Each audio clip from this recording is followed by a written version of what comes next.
Ah, on peut toujours dire, mais tant que l'autre ne sort pas de vidéo, je me la coule douce, moi. À profiter de cette tranquillité, de ce calme, de ce vent frais, de cette belle vue, de ce temps si reposant de décembre à l'approche de nos... Non. Non, t'as pas intérêt à faire. Non, non, non, non, non, non, non.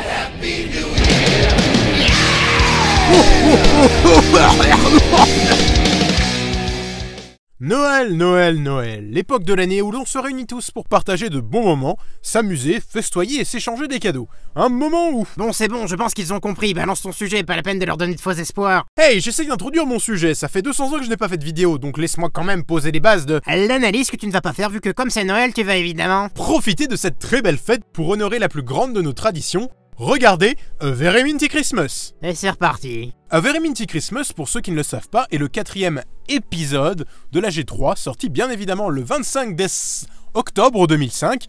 Évidemment. Oui, désolé, je vais arrêter cette chronique, allez me visionner A Very Minty Halloween, hein, car c'est ça le vrai deal apparemment. Merci Hasbro, hein, toujours au top niveau sortie. Hein. Joyeux Pâques tant qu'on y est.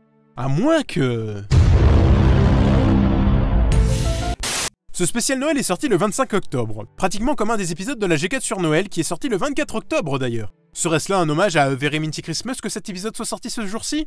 Ou peut-être est-ce là une indication que Noël à Equestria se célèbre le 25 octobre? Tout est étroitement lié. Ou c'est juste une coïncidence vu que l'épisode sur Earthworming Eve est sorti un 17 décembre. Aussi, tu ne peux pas caler notre déroulement du temps sur une série avec plein d'ellipses qui ne fonctionnent pas au jour pour jour. Tu pourrais arrêter de me couper tout le temps la parole? J'arrêterai quand tu commenceras enfin ta review, c'est pas une analyse là, tu tournes littéralement en rond. Non, c'est faux. Littéralement. Ah oui. Enfin bref, débrouille-toi, moi je me casse. Oh, c'était un poil violent là. Bon, j'en étais où? Ah oui, la review. Donc, l'épisode commence sur ce que l'on appellera le rite de passage de la G3. Non, littéralement, la majorité des gens ne passent pas la séquence musicale du début, je vous jure. Si vous réussissez à passer outre le style de la G3, les plans sur les visages fixes et le côté évidemment enfantin, déjà bravo, et maintenant vous pouvez enfin commencer à apprécier l'épisode. Bon, donc après un tour des préparations de Noël dans tout Ponyville, on retrouve deux ponettes, Triple Treat et Chrysatrix et Sweetberry, désolé comme c'est Caltinbar je confonds des fois. Donc oui, deux ponettes qui expliquent bien gentiment au public l'importance de la canne... Ah non, là elle parle juste de la sélection du goût de la canne, autant pour moi je croyais qu'elles allaient être importantes à l'histoire. Donc oui, elle se décide avec l'aide de Cotton Candy, après que celle-ci ait terminé ce qu'elle faisait, d'avoir une canne à sucre saveur Pinky Mint parce que l'ironie est très forte dans ce spécial, merci beaucoup le scénariste, et justement permet la transition vers notre héroïne principale, Minty. Oui, je sais, c'est incroyable comme transition, magnifique. Hormis être le best pony de la G3 et globalement celle qu'on retiendra le plus, et aussi d'être littéralement à base du fanatisme sur les chaussettes, Minty est malheureusement extrêmement maladroite et têtue, mais bon, vu sa gentillesse, sa positivité et sa candeur, on lui pardonne. Et puis c'est Minty quand même, voyons. Et puis... bon, au moins le mystère de comment les terrestres agrippent des objets est résolu.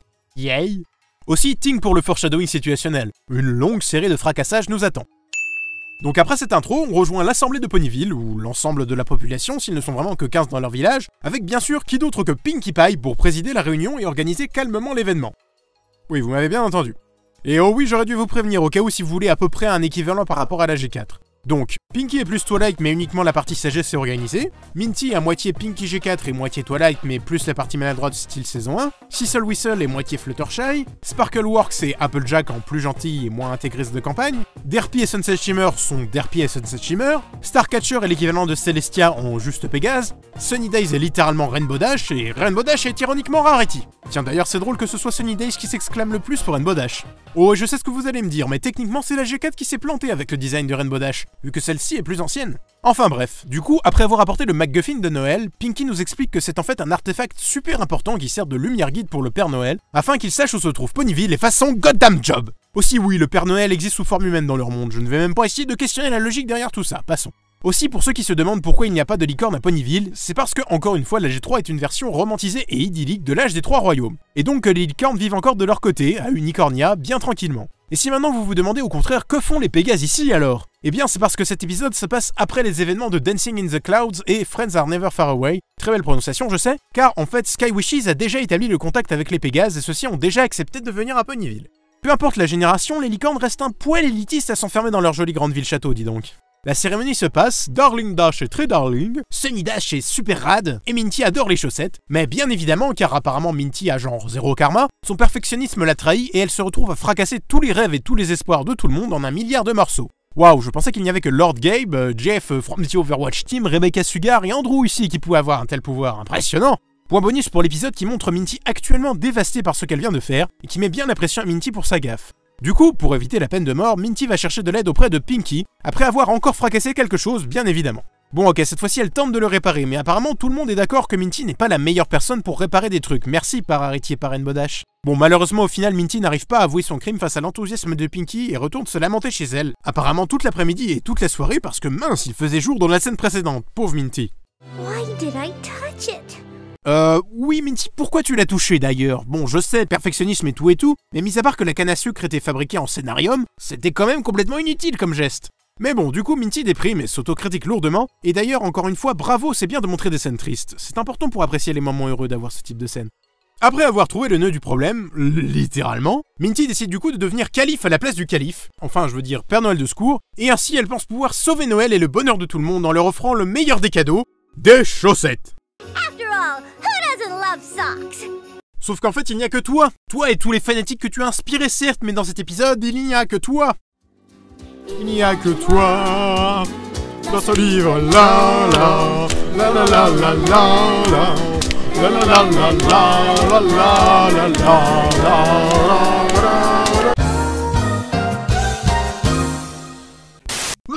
Donc oui, ça ne risque pas d'intéresser la personne à qui tu l'offres, mais c'est l'intention qui compte, non? Et maintenant, le clou du spectacle, Minty nous fait littéralement un numéro musical sur son amour inconditionnel des chaussettes. Et oh boy, qu'est-ce qu'elle aime les chaussettes! They can be plain or fancy. They can be short or long. But nothing says Christmas. Merry, Merry Christmas! Nothing says Christmas like a pair of socks. Aussi c'est gentil Minty, mais des chaussettes ça ne permet pas de se réchauffer le nez, et il y a plein de choses qui font plus Noël que des chaussettes. Mais bon, tu as de la chance que tu sois super cute Minty, donc on va dire que ça passe. Aussi j'ai déjà mentionné 7 fois le mot chaussette à cause de toi, donc tu gagnes pour cette fois Minty. Une autre mention pour cette chanson est encore une fois la présence de plans malaise marque déposée. Non sérieusement, si vous n'aviez pas collé des plans comme ça à chaque chanson, des gens apprécieraient peut-être vraiment la G3. C'est pas possible. 25 000 chaussettes plus tard, on retrouve Minty qui remplace toutes les brosses de tout le monde par une de ses chaussettes personnelles. Bon alors c'est à la fois et jusqu'à ce qu'elle tombe sur Pinky qui la confronte sur qu'est-ce que bordel de mince elle fout chez elle à cette heure-ci. À ce quoi Minty confesse enfin. I was trying to be Santa. Why? What's wrong with the real Santa? Broken? You broke Santa? Oui Pinky, en effet Minty a réussi à réduire en charpie le Père Noël, on rigole pas avec Minty. Non, vraiment du coup Minty dévoile la mascarade, ce qui énerve passablement Pinky, qui trépigne d'ailleurs de colère avant de se radoucir. Encore une fois, c'est bien de montrer qu'il y a des conséquences et qu'ils ne sont pas toujours super heureux comme personnages. Ça leur donne un peu de profondeur. Bon, donc Pinky essaye de trouver une solution au problème et après un intense temps de réflexion, décide tout simplement de bannir Minty de la ville à jamais. Leave town! Leave Ponyville? Forever? Non, pas vraiment en fait, même si ce gag est très cool. Elle veut la faire partir vers le pôle Nord pour aller directement dire au Père Noël ce qui s'est passé et le guider à Ponyville. Bon, là, pour l'occasion, Pinky, c'est toi qui n'es pas vraiment très fut-fut. Hein. Évidemment que Minty va le faire et se mettre en danger en le faisant. Tu t'attendais à quoi? Ok Pinky, merci de l'info. Bon bah je vais retourner dans ma maison et me faire une grotte de chaussettes et ne plus jamais pouvoir regarder quelqu'un en face de ma vie. Bye! Sérieusement? Minty va donc au ballon le plus proche, échoue le skill check de furtivité puis d'éloquence et alerte Sissel de sa présence en un temps record. Après que Minty lui ait expliqué ses intentions, Fluttershy Sissel essaye de dissuader Minty car elle n'aime pas l'aventure et a sacrément peur et non trop tard, Minty est partie, dommage. Cependant, après que Pinky soit arrivée en courant pour empêcher Minty de partir après s'être rendu compte de son erreur, Sissel décide de partir elle-même pour rejoindre Minty parce qu'elle ira plus vite que Pinky de toute façon, et que c'est une bonne amie prête à affronter ses peurs pour éviter que Minty n'échoue plus vite que prévu. Aussi, Pinky en rajoute une couche comme quoi Minty est trop incompétente et qu'elle ne s'en sortira pas toute seule. Encore merci Pinky. On retrouve Minty en route vers le pôle Nord et... Ah, goddammit Minty, c'est pas possible, arrête de tout démolir! Ça devient inquiétant à ce rythme. Je sais que les habitants vont être tristes de toute façon de voir la canne à sucre cassée, mais c'est pas la peine de remuer la chaussette dans la plaie. No Santa? Whoa. Heureusement, Pinky explique la situation aux autres de façon positive. It broke. Et plutôt que de vraiment bannir Minty, tout le monde est touché par sa volonté de sauver leur Noël, et ils décident tous d'aller partir sauver Minty. Car oui, il ne lui est officiellement encore rien arrivé, mais c'est une mission de sauvetage. Car tout le monde pense que Minty est un désastre ambulant, encore une fois. Merci pour toute cette gentillesse. First, we need to go rescue Minty. Rescue her? Oh dear. Is she in danger, darling? She's Minty, isn't she? And she's flying a balloon. Wow! Minty? Out there? a balloon? Alone? D'ailleurs, Sissel s'en prend pour son grade aussi, merci les Pégases. Thistle whistle? Out in these clouds? To find Minty? Eh bien, elles ont été votées pire duo d'héroïnes pour une situation dangereuse par tout le monde dans le village. Vive l'esprit de Noël. Ah non, il est brisé. Pas de bol pour elle, Minty et Sissel se retrouvent vraiment en danger, malheureusement.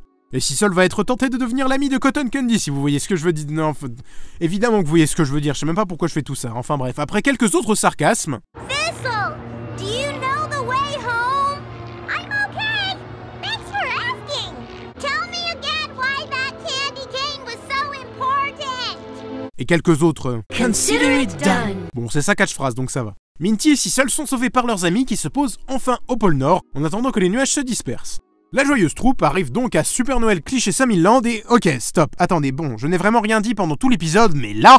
Oh, look how darling, darlings. This must be where the elves live. Mais là, ne me dites pas qu'ils font pas exprès à force. Thank you, darlings. How darling of you all. It's exquisite, darlings. Oh, darling, look at the tree, darlings. Is she in danger, darling? Oh, look how darling, darlings. It's a no, darling. Oh, darling, of course we do. Everything looks so darling, darlings. You gave us your precious socks, darling? How darling. On se plaint que Rarity dit trop souvent de fois darling, mais là sa version originale est 100 fois pire. Ah, plus sérieusement, c'est un gag sympa. C'est bien que l'épisode ait de l'autodérision aussi. Malheureusement pour le gang, ils sont arrivés trop tard. Et après avoir déchiffré les hiéroglyphes humains, elle est peut-être bien l'ancêtre de Lyra après tout. Enfin, après cela, Minty comprend qu'elle a définitivement tout raté et s'excuse encore une fois. Mais le reste de ses amis la consolent que tout va bien et c'est l'intention d'avoir voulu réparer son erreur qui compte et que vu qu'elle et Sissel sont sains et saufs, c'est tout ce qui leur importe. Et ainsi se termine l'épisode spécial... Non, attendez. Après un petit speech de Celestia Catcher, grâce à la magie de Noël, de l'amour, du cosmos, du scénario, la lumière de leur amitié, point d'interrogation, illumine tout autour d'eux, y compris les chaussettes de Minty, ou irradie dans le cas des chaussettes, on ne sait pas vraiment où elle les a mis quand même. Et après une très belle chanson chantée par Celestia Catcher bis, Noël est enfin sauvé lorsque Minty et compagnie découvrent que le Père Noël a réussi à trouver Ponyville. Et oui, grâce à la lumière magico-magique des chaussettes, la ville a pu être vue, ou sentie au choix, par le Père Noël qui a d'ailleurs volé l'idée des chaussettes de Noël à Minty pour l'occasion. Ah bah bravo les copyrights. Et pour conclure vraiment cet épisode spécial, nous avons le droit à une dernière chanson chantée par Minty, qui est d'ailleurs doublée par Tabitha Saint-Germain. Oups, j'aurais peut-être dû le mentionner quelque part au début. Ah, cette chronique n'a pas de sens. D'ailleurs, en parlant de sens, les images illustrant cette chanson n'ont aucun sens chronologiquement, et certaines d'entre elles sont même recyclées. Et il y a encore plus de séquences malaises, c'est pas possible. Ah, qu'est-ce que je dis, je ne peux pas vraiment critiquer cette séquence, Minty est trop cute, goddammit. Ah, je me suis encore fait avoir. Après, ce n'est pas comme si j'avais littéralement parodié cette séquence dans un Equestria Historia spécial en même temps, évidemment que mon avis n'est pas objectif. Et voilà, c'est sur cette chanson, puis un ma foi bon générique reprenant le thème principal de MLP, que se termine ce spécial Noël. Est-ce le meilleur spécial Noël du monde? Non, bien sûr, mais il reste sympa à voir quand même, qu'on aime la G3 ou pas. Les personnages ont quand même un minimum de profondeur et ne se gênent pas pour changer d'émotion ou lancer des sarcasmes. C'est une qualité qu'on ne peut pas lui retirer, ma foi.